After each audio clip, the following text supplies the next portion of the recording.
بسم الله الرحمن الرحيم اللهم حصن فرجي ويسر لي أمري اللهم إني أسألك تمام الوضوء وتمام الصلاة وتمام رضوانك وتمام مغفرتك اللهم أعطني كتابي بيميني اللهم غشني برحمتك وجنبني عذابك اللهم ثبت قدمي يوم تزل فيه الأقدام اللهم اجعلنا مفلحين اللهم افتح أقفال قلوبنا بذكرك وأتمم علينا نعمتك وأسبغ علينا من فضلك واجعلنا من عبادك الصالحين اللهم آتني أفضل ما تؤتي عبادك الصالحين اللهم أحيني مسلما وأمتني مسلما اللهم عذب الكفرة وألق في قلوبهم الرعب وخالف بين كلمتهم وأنزل عليهم رجزك وعذابك اللهم عذب الكفرة أهل الكتاب والمشركين الذين يجحدون آياتك ويكذبون رسلك ويصدون عن سبيلك ويتعدون حدودك ويدعون معك إلها آخر لا إله إلا أنت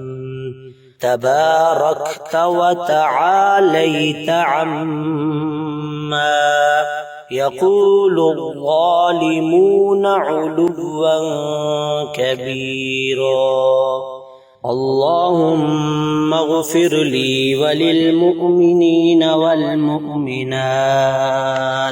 والمسلمين والمسلمات وأصلحهم وأصلح ذات بينهم وألف بين قلوبهم واجعل في قلوبهم الإيمان والحكمة وثبتهم على ملة رسولك وأوزعهم أن يشكروا نعمتك التي أنعمت عليهم وأن يوفوا بعهدك الذي عاهدتم عليه وانصرهم على عدوك وعدوهم إله الحق سبحانك لا إله غيرك اغفر لي ذنبي وأصلح لي عملي إنك تغفر الذنوب لمن تشاء وأنت الغفور الرحيم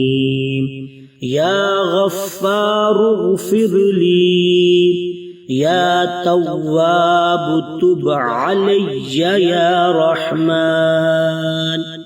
ارحمني يا عفو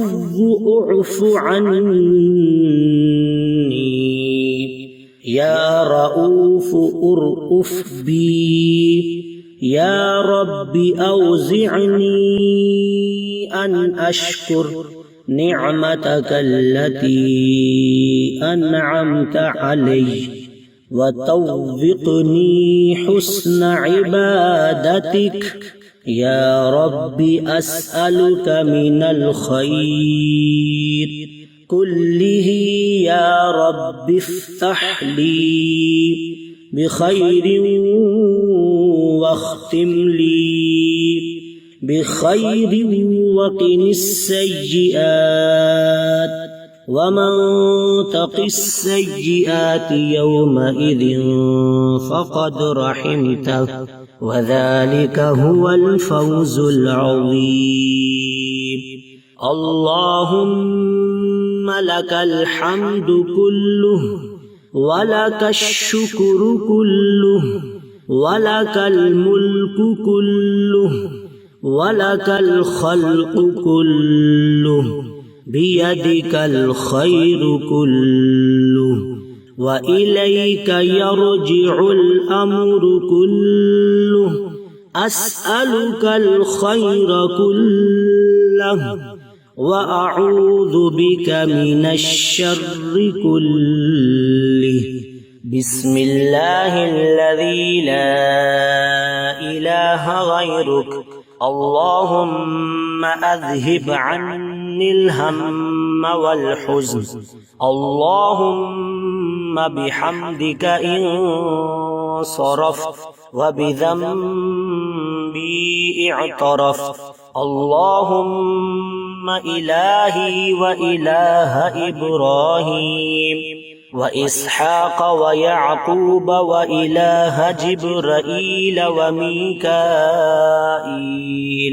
وإسرافيل أسألك أن تستجيب دعوتي فأنا مضطر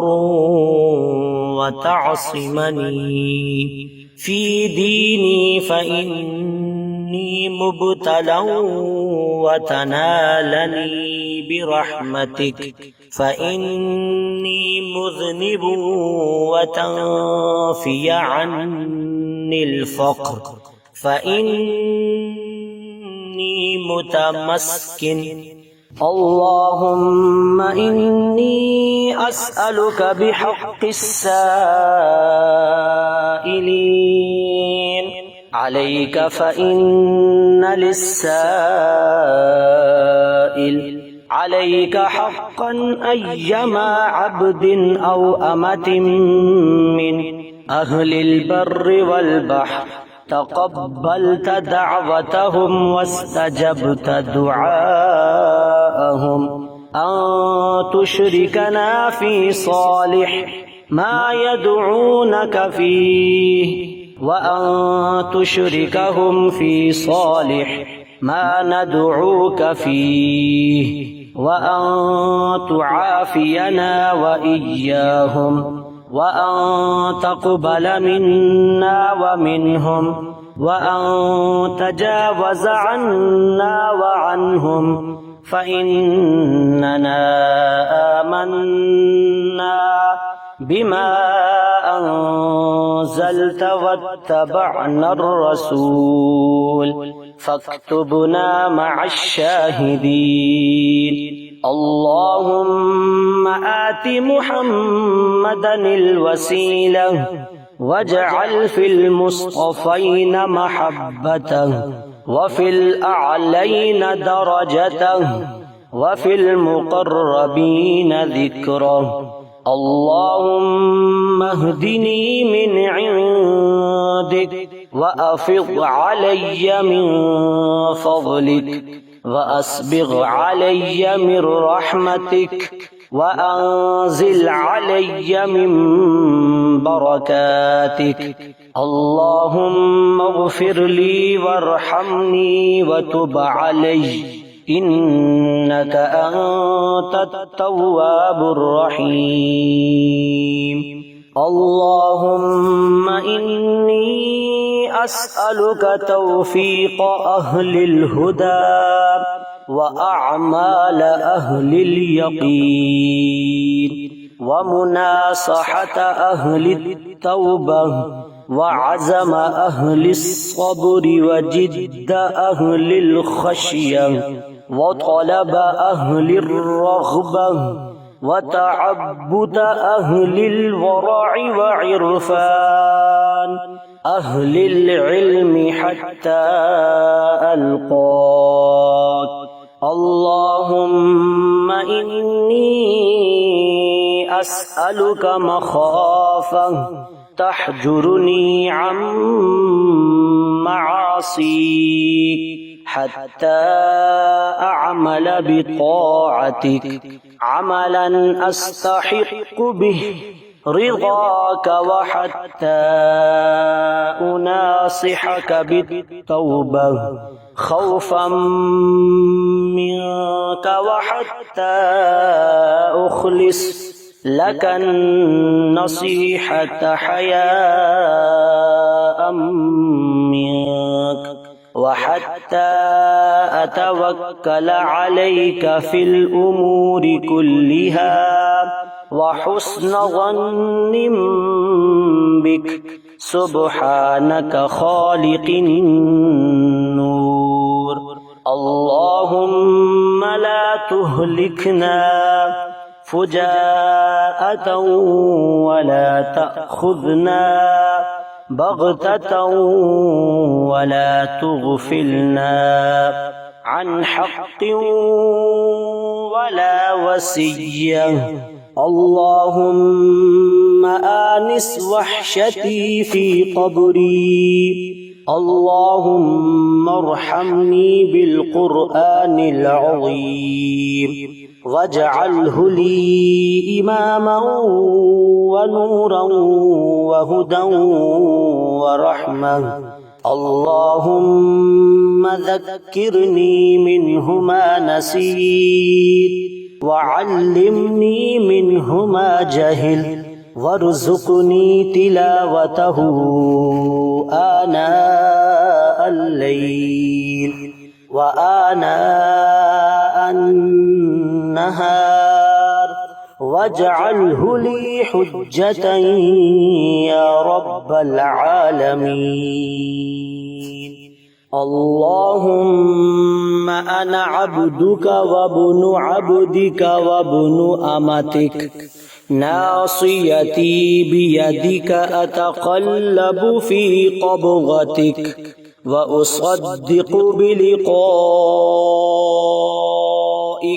وأؤمن بوعدك أمرتني فعصيت ونهيتني فأتيت هذا مكان العائذ بك من النار لا إله إلا أنت سبحانك ظلمت نفسي فاغفر لي إنه لا يغفر الذنوب إلا أنت